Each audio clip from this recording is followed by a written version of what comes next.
चलिए बच्चों, आज के सेशन को स्टार्ट करते हैं। और आज के सेशन को स्टार्ट करने से पहले प्रेम से बोलेंगे राधे राधे। और 4-5 दिन से क्लास नहीं आई है क्योंकि बेसिकली फ्लैट में रिनोवेशन का काम चल रहा था, इसलिए थोड़ा स्टडी डिस्टर्ब था। और बट आई होप कि अब आपके बाद आपको प्रॉपरली और रेगुलरली क्लासेज मिलेंगी, क्योंकि कोर्स कंटेंट हमारे पास बहुत ज़्यादा है। टाइम हमारे पास 2 मंथ बचे हुए हैं। 2 मंथ के अंदर हमें 100% एग्जाम ओरिएंटेड सिलेबस को करना है, क्योंकि हमारे पास स्टडी मैट भी है। स्टडी मैट के अंदर आपको पता है क्या क्या कवर किया हुआ है। आपके आरटीपी है, एमटीपी है, पास्ट एग्जाम क्वेश्चन है। पास्ट एग्जाम क्वेश्चन बेसिकली आपके न्यू सिलेबस के ही इंसर्ट हमने किए हैं, क्योंकि 2022 सिलेबस में बिलोंग करते तो डेफिनेटली हमें पैटर्न वही चाहिएगा। एबीसी एनालिसिस भी आपको मैं डेफिनेटली कल के सेशन में आपको एबीसी एनालिसिस करा के दूंगा, जिससे आपको ये पता लग जाएगा कि एग्जाम के अंदर रेगुलरली जो फ्रिक्वेंटली क्वेश्चन है किस तरीके से या किस टॉपिक से हमारे पास आते हैं। फर्स्ट प्रायोरिटी पर हमारा वही रहेगा कि हमें उनको कैसे डील करना है। सेकंड थिंग हमने ये बताया था कि हाँ, कि अब आपके पास लॉन्ग वीडियो आने वाले हैं। हो सकता है कि अल्टरनेट डे पर आपको क्लासेज मिले, लेकिन वो आपके पास लॉन्ग वीडियो होंगे। एटलीस्ट कम से कम 120, यानी कहें तो आपके पास 1.5 घंटे की क्लास कम से कम होगी। 1.5 से लेकर 2 घंटे क्लास जाएगी, क्योंकि सिलेबस को जल्दी से जल्दी कवर करना है हमारे पास। और हमने टारगेट आपको दिया है कि आपको अक्टूबर में सिलेबस को किसी कंडीशन में देना है, क्योंकि टेस्ट सीरीज भी लेनी है, तो डेफिनेटली उसको भी टाइम चाहिएगा। बेसिकली कोशिश ये रहेगी कि जितना जितना सिलेबस होता जाएगा वैसे वैसे आपकी टेस्ट सीरीज भी साथ के साथ कंडक्ट करवा दी जाएगी। ठीक है, आज आपके सीएमए वाले बच्चों का रिजल्ट आया है। बच्चे यदि जिनका नेगेटिव रिजल्ट रहा है तो आपको नेगेटिव होने की जरूरत नहीं है, आपको पॉजिटिव रहना है, क्योंकि रिजल्ट तो आता है और जाता है। देखो, सीएमए का रिजल्ट है, आपका नॉर्मल तो एग्जाम है नहीं है कि आप सोचो कि 11 12 हो कि पास हो जाएंगे इजीली, ऐसा नहीं होता है। यहाँ पर जिसकी किस्मत में लिखा है और जिसकी मेहनत ताबड़तोड़ की है, डेफिनेटली आपको उसका फल मिलेगा। हाँ, हो सकता है कि आपने कहीं ना कहीं कमी की हो। यदि नहीं की है तो वापस से लग जाइए इस बात के साथ कि हमें दिसंबर में देना है। जिन बच्चों को लगता है कि नहीं, कि हमें एग्जाम को वापस से रीचेक कराना है कॉपी को, तो डेफिनेटली आप कॉपी को मंगाइए। आरटीआई को आप आरटीआई को अपना इनवाइट कीजिए, देन उसके बाद आप उससे क्या कि कॉपी मंगाइएगा, उसको रिवैल्यूड कराइएगा। हो सकता है मार्क्स बढ़ जाए, लेकिन आपकी प्रिपरेशन में कोई भी लैक नहीं रहना चाहिए। ठीक है ना। चलिए, तो अब ये बातें चलती रहेंगी। जो बच्चे आपके लिंक में हैं, जिन बच्चों को रिजल्ट नेगेटिव रहा है, तो उनको ये टेंशन लेने की जरूरत नहीं है। ग्रुप फर्स्ट जो है वो हम कराने वाले हैं, आपको उसमें बिल्कुल भी टेंशन लेने की जरूरत नहीं है। चलिए, आज को हम बिना टाइम गवाए हुए हम अपने टॉपिक को स्टार्ट करते हैं। और मैं आज बेसिकली जो बेसिक है, जो 11 12 का जो कंटेंट आता है, जो बिल्कुल नॉर्मल है, मैं उसको आज यहीं पर खत्म करूंगा। यानी कि आज लास्ट सेशन उसके ऊपर लेने वाला हूं। बाकी जो कवरेज बचने वाला है, जो इंपॉर्टेंट टॉपिक्स है, उसको डेफिनेटली मैं जो फास्ट ट्रैक जिससे हम बोलते हैं कि प्योर वाला, ये तो ओनली फॉर आपके लिए एक नॉलेज के लिए था कि भैया ठीक है, हम वैसे पढ़ते नहीं लेकिन इसको पढ़ना चाहिए क्योंकि 15 मार्क्स कवरेज करता है। ठीक है। लेकिन इसके बाद जो आपका होने वाला है वो ओरिजिनल फास्ट ट्रैक होने वाला है, जिस पर आपको 100% टाइम देना है और मुझे उस पर कोशिश करने की ज्यादा से ज्यादा मैं आपको क्वेश्चंस करवा सकूं, ज्यादा से ज्यादा चीजें आपके लिए प्रैक्टिस में मैं डाल सकूं। ठीक है। स्टडी मैट है। स्टडी मैट के लिए आपको नीचे डिस्क्रिप्शन लिंक में आपके पास हमारे जो एप्लीकेशन है उसका नंबर दे रखा है, आप वहां से जाकर के उसका एक्सेस ले सकते हैं। कोई प्रॉब्लम वाली बात नहीं। अदरवाइज आप मुझे व्हाट्सअप मैसेज भी कर सकते हो, नीचे व्हाट्सअप में नीचे आपके लिए नंबर दे रखा है। ठीक है। और चलिए आगे आज के टॉपिक को आज बढ़ाते हैं। देखिए, पहले ये देख लेते हैं हम लोग कि हम लोगों ने नॉर्मली जो हमारे पास फंडामेंटल अकाउंटिंग में क्या क्या रह रहा है आज के सेशन के बाद, हम वो देखना चाहते हैं। तो हमारे पास स्क्रीन पर जो देख रखे हैं टॉपिक, बेसिकली हम लोगों ने ऊपर वाले सारे सारे कवर कर लिए हैं। और हम इसमें से क्या क्या अभी यहां से ड्रॉप करना चाहते हैं और उसको हम बेसिक जो ओरिजिनल फर्स्ट ट्रैक है वहां उसको लेकर के जाना चाहते हैं। देखो, यहां तक मैं कवर करूंगा। ठीक है। ट्रायल बैलेंस तक। ओपनिंग एंट्री क्या होती है, ट्रांसफर एंट्री क्या होती है, क्लोजिंग एंट्री क्या होती है, रेक्टिफिकेशन और एरर क्या है, इसको मैं पर्टिकुलरली सेशन इसके ऊपर लूंगा। ठीक है। बट मैं लूंगा पहले जो मेरा मैक्सिमम जो आपका कोर्स कंटेंट है वो खत्म होगा उसके बाद। ठीक है ना। इसके अलावा डेप्रिसिएशन, इस पर पर्टिकुलर 1 या 2 सेशन कोशिश करेंगे कि एक सेशन 1.5 से 2 घंटे के सेशन में डेप्रिसिएशन पूरा खत्म किया जाए, क्योंकि डेप्रिसिएशन से क्वेश्चन एग्जाम में आते हैं। ठीक है। रेक्टिफिकेशन और एरर है ऊपर, नहीं तो डेफिनेटली मैं इसको भी कवर करूंगा। अकाउंटिंग ट्रीटमेंट बैड डेट्स, ये इंपॉर्टेंट है आपका। इसमें बेसिकली आपके तीनों टॉपिक इंपॉर्टेंट हैं ये, जिससे आपके एमसीक्यूज आते हैं। और एमसीक्यूज मतलब बहुत इंपॉर्टेंट है। 30 मार्क्स में से आप जितना अच्छा आप अपना परफॉर्मेंस रखोगे, समझ लो आपके पास होने की और अच्छे मार्क्स आने की उतनी ही ज्यादा प्रोबेबिलिटी आपकी बढ़ जाएगी। ठीक है, अब देखो आगे क्या है। ठीक है, डेटर्स डेप्रिसिएशन और आपके पास रेक्टिफिकेशन एरर की एंट्री है, इन तीन टॉपिक को डेफिनेटली मिलूंगा। डेप्रिस और हो सकता है इन तीनों टॉपिक को फाइनल अकाउंट, ये जो आपके पास फाइनल अकाउंट दिख रहे हैं, आपको यूनिट जो सी दिख रही है, सेक्शन जो सी है, इस सेक्शन सी के अंदर डेफिनेटली मैं इसको कवर करूंगा, क्योंकि इसमें जाने से पहले मुझे बेड डेट्स के बारे में, डेप्रिसिएशन के बारे में समझना बहुत जरूरी है, क्योंकि हर क्वेश्चन में ये चीज आपको देखने को मिलेगी और डेप्रिसिएशन का ज्यादातर एग्जाम में क्वेश्चन देखने को भी मिलता है। ठीक है, चलिए। पार्टनरशिप है, डेफिनेटली प्रॉपर लूंगा, आपको टेंशन नहीं लेनी है, जितना आपके एग्जाम में आता पूरा है। मैंने बोला एग्जाम ओरिएंटेड की बात करूंगा, प्रॉपरली बात करूंगा। इसका लीज वगैरह है, इसकी भी डेफिनेटली मैं बात करूंगा।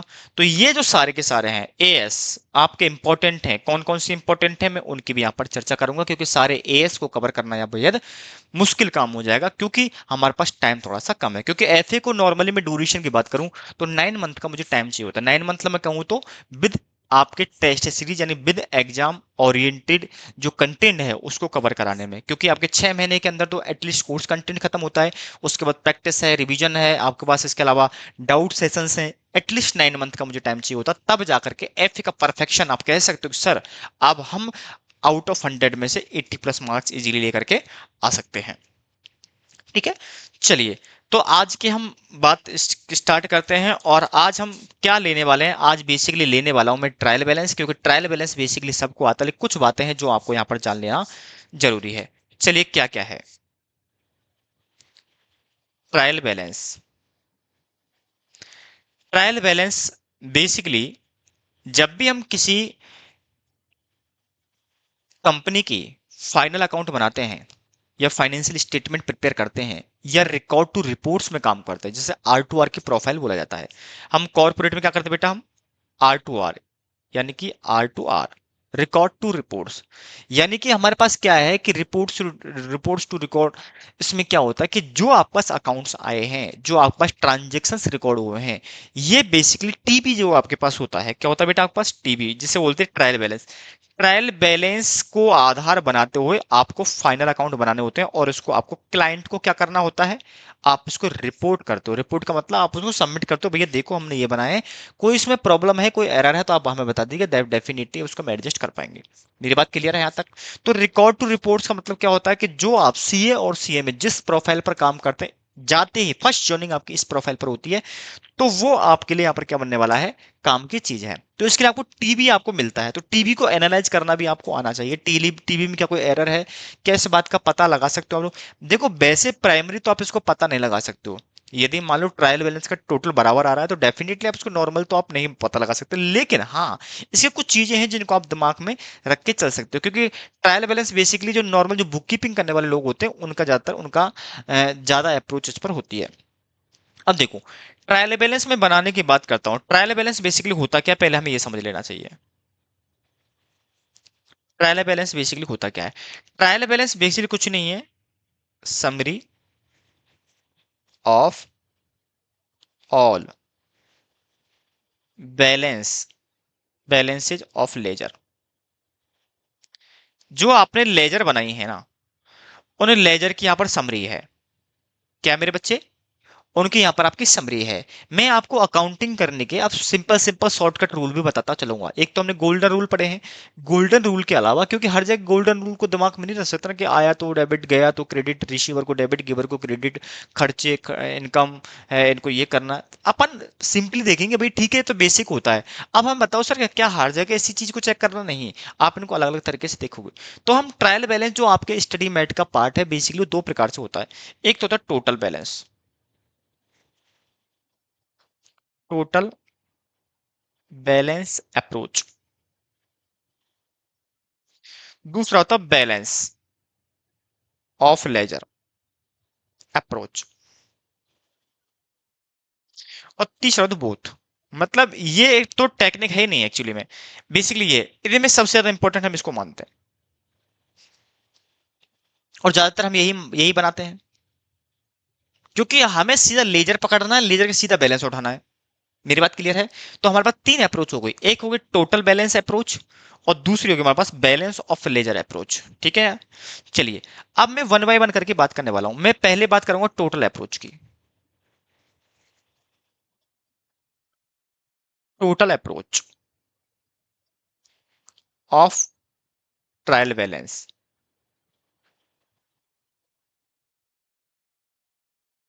टोटल बैलेंस ऑफ, इसमें क्या होता है कि फॉर्मेट में कोई प्रॉब्लम नहीं है, फॉर्मेट बेहद छोटा सा है इसका।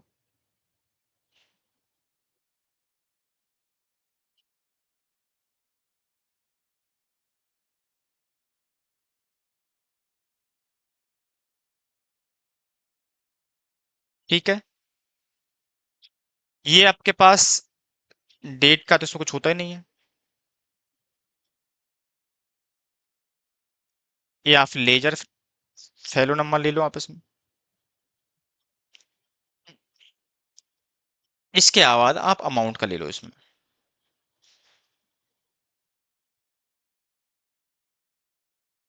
किसका बेटा? ये अमाउंट का।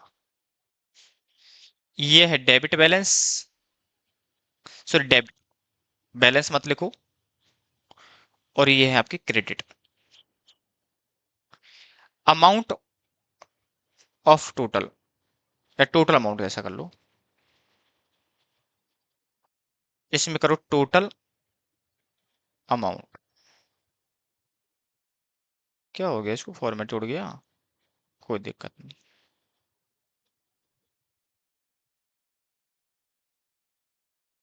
ठीक है, और यहां ले लो क्या बेटा? Ledger folio number.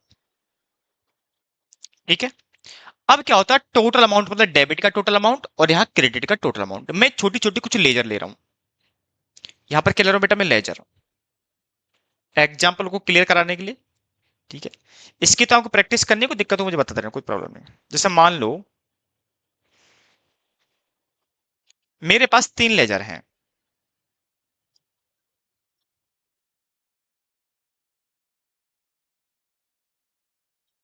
एक कैपिटल है, एक कैश है, एक परचेज है, और एक सेल्स है। ठीक है, आपको इससे पहले मैं थोड़ा सा बिल्कुल बेसिकली आपको बैलेंस ऑफ लेजर बता देता हूं। बैलेंस ऑफ लेजर बेसिकली आपको पता तो है, लेकिन फिर भी एक बार बता देता हूं मैं। आपके पास कोई खर्चा है, एक्सपेंसेज है, लॉसेज है, याद रखना। प्राइमरी बता रहा हूं मैं आपके लिए, बेसिकली बैलेंस चेक कैसे करना है ये मैं बाद में डिस्कस करूंगा। अभी नॉर्मली हम प्राइमरी बेस पर देखें कि सर नॉर्मल तो बताओ कि इसका लेजर का बैलेंस है क्या, कैसे रिकॉर्ड करें इसको, तो वैसे बता रहा हूं मैं आपके लिए। असेट्स, और कोई पर्सन है और वो रिसीवर है। ठीक है ना, पर्सन है और वो क्या है? रिसीवर है। ठीक है ना, इनकम, इसके अलावा गेन, प्रॉफिट, लायबिलिटी, और पर्सन है लेकिन गिवर है। बेसिकली पर्सन को हम अलग तरीके से देखते हैं, लेकिन फिर भी मैंने यहां पे ले लिया है। यदि ये वाली चीजें हैं आपके सामने, तो इनका सबका डेबिट बैलेंस होगा। ये प्राइमरी बता रहा हूं मैं आपके लिए, और इनका क्रेडिट बैलेंस होगा। मेरी बात क्लियर है? लेकिन हम बैलेंस को नॉर्मली ऐसे चेक नहीं करते, क्योंकि छोटे बच्चों वाली बात हो गई है कि सर एक्सपेंसेज है, डेबिट है, लॉसेज है, डेबिट है, इनकम है, क्रेडिट है, असेट्स है, डेबिट है, लायबिलिटी है, क्रेडिट है, पर्सन है, रिसीवर है, डेबिट है, गिवर है तो क्रेडिट है। ये हमारे लिए 11th और 12th की बात हो गई, बट हम बात करते हैं सेम एज ए प्रोफेशनल, तो उसको थोड़ा सा आपको वेट करना पड़ेगा। मैं ट्रायल बैलेंस बनाने के लिए दो चीजें मुझे दो चीजें फाइंड आउट करनी होती हैं। क्या बताओ, क्या करना होता है? मुझे सबसे पहले ये देखना होता है कि भैया बैलेंस ऑफ लेजर क्या है। ये वाली बात, जब हम कोई भी ट्रायल बैलेंस बनाते हैं तो ट्रायल बैलेंस बनाने से पहले हमें ये बात पता होनी चाहिए कि इस लेजर का डेबिट बैलेंस है या क्रेडिट बैलेंस। अब बच्चों के दिमाग में सवाल आ रहा होगा, गुरुजी इस बात को हम रट लेते हैं काम हो जाएगा। नहीं बच्चा, नहीं, ये रटने से काम नहीं चलेगा, क्योंकि रटने वाले प्रिंसिपल आपके एक जगह जाके फेल हो जाएंगे। कहां पर होंगे उनका भी मैं आपके सामने एग्जांपल दूंगा। बट अभी आपको यह समझना है कि नॉर्मली आपको यह चीज दिमाग में नहीं रखनी है। आपको दिमाग में रखने के लिए करना क्या कि चीज को फंडामेंटली आपको समझना पड़ेगा, ठीक है। ये तो नॉर्मली बताया कि 11 12th के आधार पर देखें तो ये हम बेसिकली ऐसे दिमाग में रखते हैं जो आपने पढ़ा हुआ है। अब हम पढ़ने वाले हैं, उसके बारे में थोड़ी बात करेंगे। वो भी पढ़ा हुआ है बट वो आपके माइंड में शायद हो सकता है ना पता हो, या आपको याद ना रखा गया हो आप लोगों को, लेकिन वो अब से आपको वही याद रखना है, बैलेंस ऑफ लेजर, ठीक है ना। दूसरा ये है amount put in that side, ठीक है। चलिए, अब मैं क्या कर रहा हूं, मुझे देखना है भैया टोटल बैलेंस है, तो मैं यहां देख लेता हूं। देखो कैश में क्या है, टू सेल्स, टू फर्नीचर, ये मान लो 5 लाख रुपए का, और यहां मान लो 1 लाख रुपए का कैश है। अरे यार क्या कर दिया, सॉरी सॉरी सॉरी मेरे बच्चे, sorry sorry.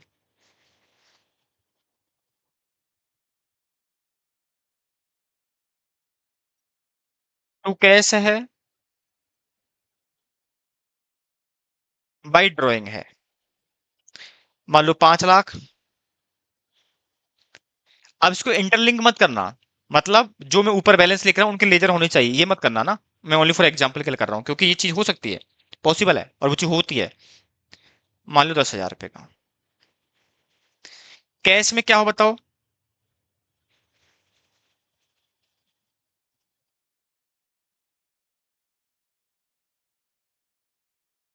By capital, to sales, to commission, by furniture. मान लो 10 लाख, मान लो 50,000, 1 लाख रुपए का, और कैपिटल मान लेते, मान के लो ऊपर 5 लाख देगी, 5 लाख। क्लियर है। नीचे में ड्राइंग नहीं लिखी है क्योंकि ड्राइंग में ही पैसा जाता है। परचेज में लिख दो क्या, परचेज किया है मैंने, तो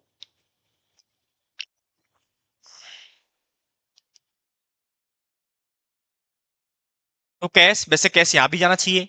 मैंने बोला इंटरलिंक मत करना ना, मैं एग्जांपल ले रहा हूं। टू राम, मान लो 5 लाख रुपए का,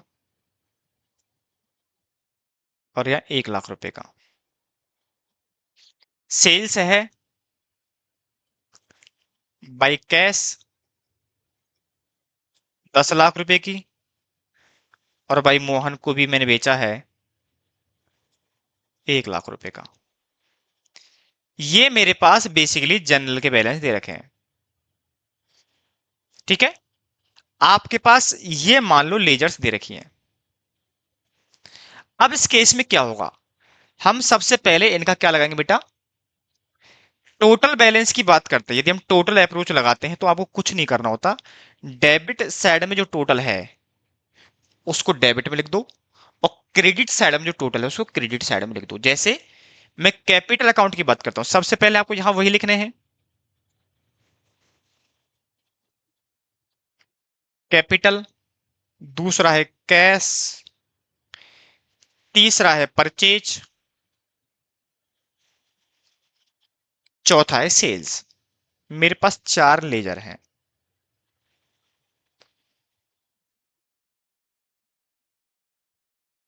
ठीक है। या पर्टिकुलर लिख दो इसमें, चाहो तो आप नेम ऑफ लीजर भी लिख सकते हो, कोई प्रॉब्लम वाली बात नहीं है। ठीक है, अब देखो क्या है, अब हम टोटल अप्रोच यूज कर रहे हैं तो हमें टोटल अप्रोच लगा रहे हैं। टोटल अप्रोच का सिंपल सा फंडा है कि भैया जो डेबिट का टोटल है डेबिट में लिख दो, क्रेडिट का बैलेंस क्रेडिट में लिख दो। अब देखो कैपिटल की मैं बात करूं यहां पर, तो कैपिटल के डेबिट में है 5 लाख और क्रेडिट में है ये 10,000 होगा बेटा ना, ये 10,000 है, 10,000। तो मैं यहां पर लिख दूं लेजर नंबर मान लो 1 है। ठीक है, मैंने 1 दिया इसका नंबर, इसका 2 दे दिया, इसका 3 दे दिया, इसका मैंने 4 दे दिया। ठीक है, चलो कैपिटल का डेबिट में 5 लाख है और क्रेडिट में 10,000 है, तो डेबिट में लिख दो 5 लाख और क्रेडिट लिख दो 10,000। अल्टीमेटली कैपिटल में बैलेंस बच गया 4,90,000 का। 5 लाख आपने डाले, 10,000 आपने निकाल डाले, तो 4,90,000 का बैलेंस बचता है। मेरी बात क्लियर है? टोटल अप्रोच में यही काम करना है। सिमिलर पैटर्न पर कैसे ले लो, 10 लाख और ये 50,000 है, 10 लाख 50,000 डेबिट में है और यहां पर 5 लाख 6 लाख, 6 लाख रुपए आपके क्रेडिट में है। ठीक है, परचेज का देख लो, कैश में कितना है बेटा, यहां पर राम को 6 लाख रुपए का डेबिट में है, यहां कुछ भी नहीं है। सेम सेल्स का देख लो, यहां 11 लाख रुपए है, तो क्रेडिट में 11 लाख रुपए है। क्या ये पहली अप्रोच समझ में आ गई आपकी में? इसमें किसी को डाउट नहीं, अब आप आराम से मैच कर लो। एक बात और बता दूं मैं आपके लिए इंटरेस्टिंग, ये आपके टोटल जो है ना आपके बराबर आएगा, डेबिट और क्रेडिट का टोटल बराबर। क्या सर इस क्वेश्चन में भी आएगा? नहीं, यदि मैं जो आपके इंटरलिंक करके चलता तो इसका बराबर आता। मेरी बात क्लियर है? यदि जैसे ड्राइंग है तो मैं ड्राइंग का लेजर नहीं बनाया, उसका लेजर बनाना था। ठीक है, ड्राइंग का इंपैक्ट कैश के अकाउंट पर भी आता तो वहां पर भी लेके जाना पड़ता मुझे। ठीक है ना, तो वो चीज मुझे देखनी पड़ेगी यहां पर आकर के। ठीक है, तो ये नॉर्मली है। अब मैं साथ के साथ में ले रहा हूं बैलेंस वाला अप्रोच, मैं साइड में ही ले लूं।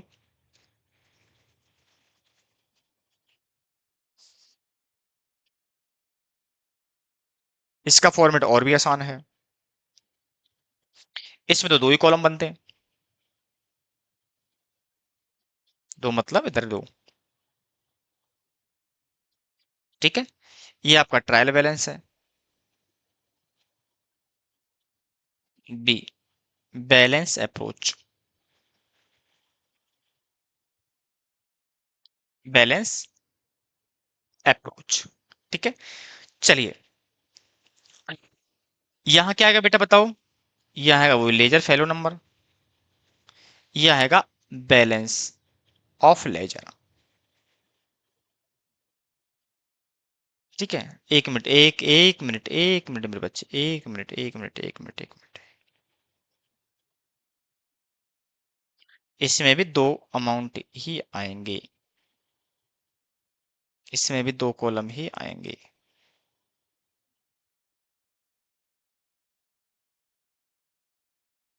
ठीक है, ठीक है, अमाउंट ऑफ बैलेंस, वहां पर हम टोटल अमाउंट लिया था, एक डेबिट साइड है और एक क्रेडिट साइड है। ठीक है, अब सवाल क्या है, बैलेंस है तो या तो आपका अमाउंट डेबिट साइड में जाएगा या फिर अमाउंट आपका क्रेडिट साइड में जाएगा।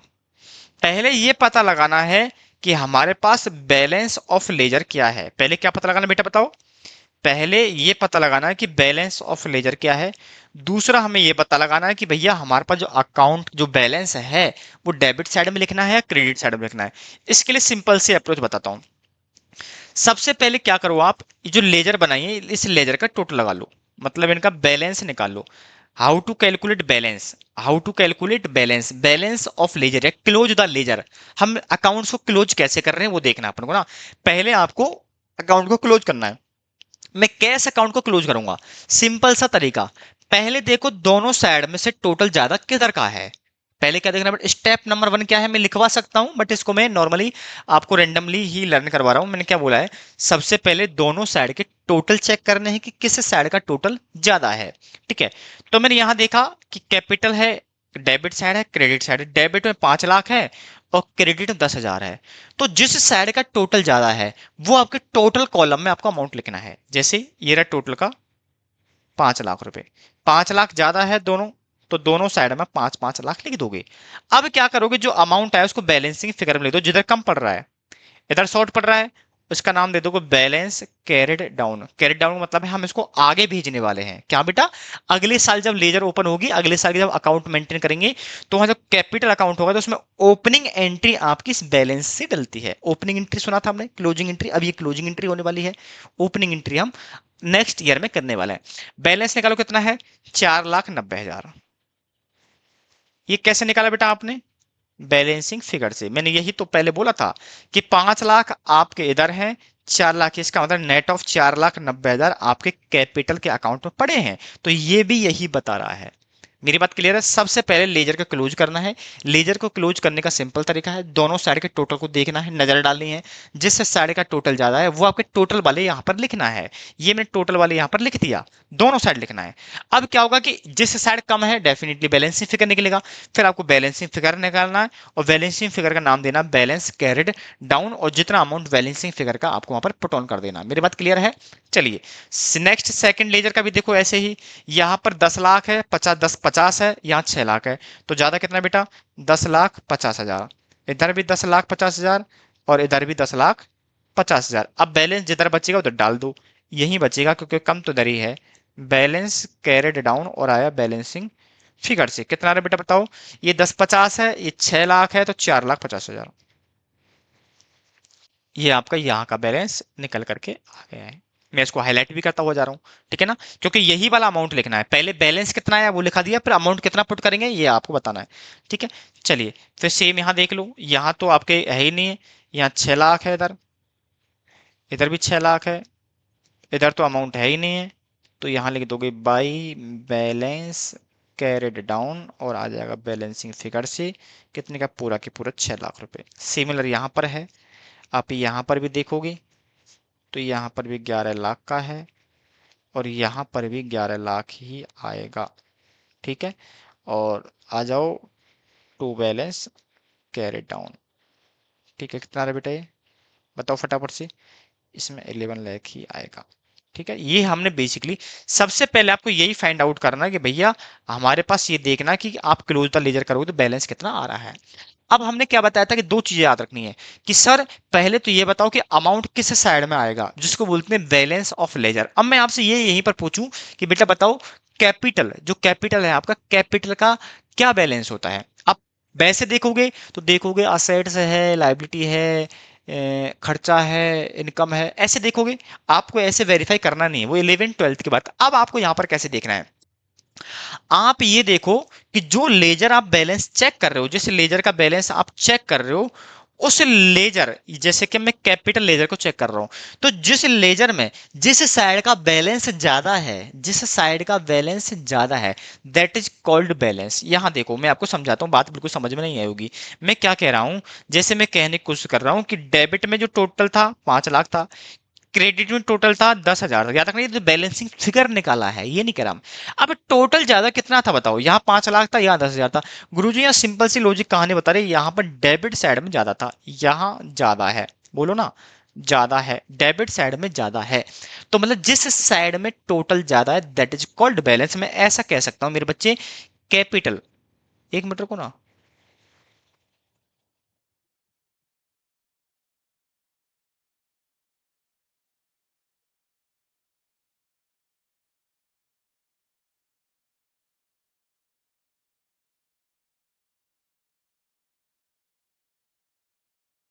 हम्म, एक मीटर को, इसमें उल्टी उल्टी है।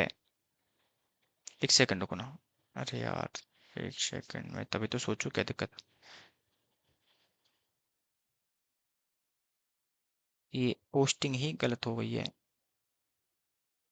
यहाँ ड्राइंग लिखोगे और यहाँ पर कैसे लिखोगे, ठीक है, ये यहाँ से हट जाएगा। सॉरी भाई मिस्टेक बेटा, 5 लाख रुपए का पोस्टिंग ही गलत है। टू बैलेंस कैरी डाउन आएगा 4,90,000 का, यहाँ आ जाएगा, है ना, 10K का।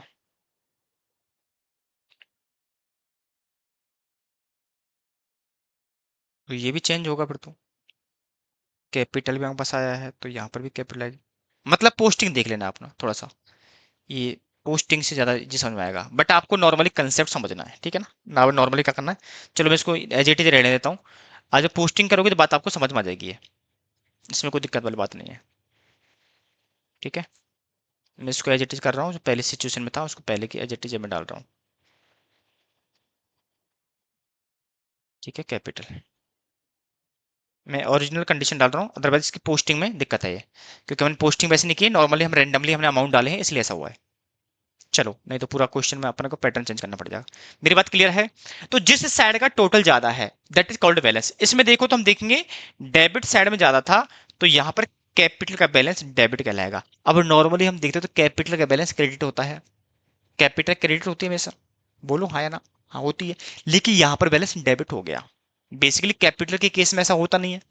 कैपिटल के केस में तभी होता है जब आपके लॉस इतने ज्यादा बढ़ गए हों कि आपको कैपिटल को भी ऑब्जर्व कर गया। पार्टनरशिप पढ़ोगे ना, वहां पर आपके डेबिट बैलेंस ऑफ कैपिटल भी आएगा, नॉर्मली केस में नहीं आता है। ठीक है ना?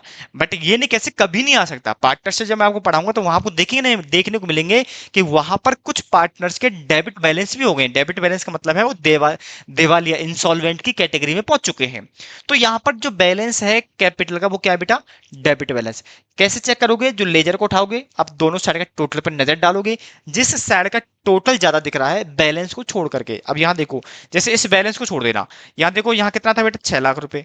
यहाँ कितना था बता बेटा? 10,50,000 रुपए। तो अल्टीमेटली क्या है, मतलब ज्यादा किधर का है? यहाँ पर डेबिट का है, तो यहाँ पर भी डेबिट बैलेंस है। ठीक है, सेम यहाँ देखोगे, यहाँ 6 लाख था और यहाँ 0 था, तो यहाँ पर भी डेबिट बैलेंस देखोगे। यहाँ देखोगे, यहाँ पर टोटल कितना था? क्रेडिट बैलेंस था, क्योंकि क्रेडिट का टोटल का साइड का टोटल ज्यादा है। अब क्या करोगे? एक बात तो समझ में आ गई कि इनका इसका अमाउंट डेबिट में लिखोगे, इसका अमाउंट भी डेबिट में लिखोगे, इसका अमाउंट भी डेबिट में लिखोगे, और इसका अमाउंट आप क्रेडिट में लिखोगे। ये बात तो समझ में आ गई। अमाउंट कितना लिखोगे वो भी देख लेते हैं। अमाउंट कितना लिखोगे इस बात को सिंपली सिंपली मेरे बच्चे, अमाउंट कितना लिखोगे इस बात को सिंपल समझना है। और इस बात को समझने के लिए आपको जो बैलेंसिंग फिगर है वो वाला अमाउंट आपको लिखना है। बात क्लियर है? किस साइड में लिखोगे? लेजर का जो अकाउंट का नेचर है, डेबिट नेचर है, क्रेडिट नेचर है, उस साइड में लिखोगे। कितना लिखोगे? जो बैलेंसिंग फिगर में जो अमाउंट आया है सीडी के नाम से, आप उसको लिखोगे। मैं यहां पर लिख देता हूं, उसको बताओ। कैपिटल, इसके अलावा है आपके पास क्या है? कैश, इसके अलावा है परचेज, इसके अलावा क्या है? सेल्स। ठीक है, तो यहां पर जो जाएगा डेबिट में जाएगा कितना बेटा? यहां पर बताओ बैलेंस फिगर 490 का, 4,90,000। सेम यहां जाएगा 450 का, 450 का। इसके अलावा परचेज में जाएगा 6 लाख रुपए का, 6 लाख रुपए का। और सेल्स में क्रेडिट में जाएगा 11 लाख का। और इस बात को बेहद ध्यान रखना, इसका टोटल भी बराबर आएगा। टोटल बराबर आएगा, equal both side. If not that is error in book keeping.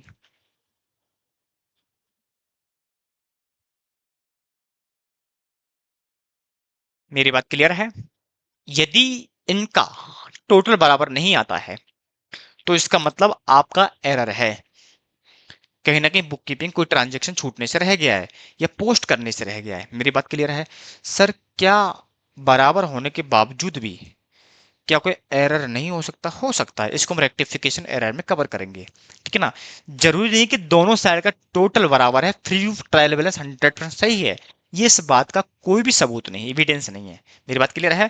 Trial balance equal होने के बावजूद भी एरर हो सकता है, उसको हम किस तरीके से फाइंड आउट करेंगे, उनको क्या एंट्री डालेंगे, एडजस्टमेंट एंट्रियां, उनके बारे में डेफिनेटली रेक्टिफिकेशन ऑफ एरर के बारे में हम बात नेक्स्ट या नेक कहें तो कभी जब सेशन लेंगे तब बात करेंगे। इसके बाद क्योंकि मैं इसको जो है, क्योंकि 20-22 लेक्चर हो गए, बच्चों को डर लगता है कि सर 21-22 लेक्चर तो आपने फंडामेंटल अकाउंटिंग में ले लिए, जिसमें हम डेप्थ तो बिल्कुल गए ही नहीं है, बिल्कुल बेसिक बेसिक चलते चले गए। मैंने बोला मेरे बच्चे ये सेशन आपके बहुत छोटे छोटे हैं, 15, 20, 25, 30 मिनट तक के सेशन है, इसमें बड़ा सेशन नहीं है। इसलिए आप उनको टोटल देखोगे तो आपके 7 से 8 घंटे के सेशन ही हुए हैं, जो नॉर्मली मैं बात करूं तो एक मिनट टोटल 30 से 35 लेक्चर से चाहिए होते हैं पूरे पूरे बेसिक को कंप्लीट करने के लिए, जिसको आप समझने अच्छे से आप पढ़ पाओ। ठीक है, तब जाकर चाहिए प्रैक्टिस आपको करनी है। स्टडी मैट आपको जाना है, नीचे ब्रांड एकेडमी का दे रखा, वहां से आपको उसको एक्सेस मिल पाएगा। जो बच्चे आपको दिसंबर अटेम्प्ट देना है, इस बात की श्योरिटी दे रहा हूं मैं आप लोगों के लिए, आपको टेंशन नहीं लेनी है, एफए नाम के पेपर से नहीं डरना है आपको। आपको जो पहला अभी जो आपका ओरिजिनल फास्ट ट्रैक जो आने वाला है, उसका पहला सेशन देखो तो आपके बात समझ में आ जाएगी कि सर नहीं, अब हमें कोई नीड नहीं है इस चीज की, क्योंकि हम आपसे इनफ है। ठीक है ना।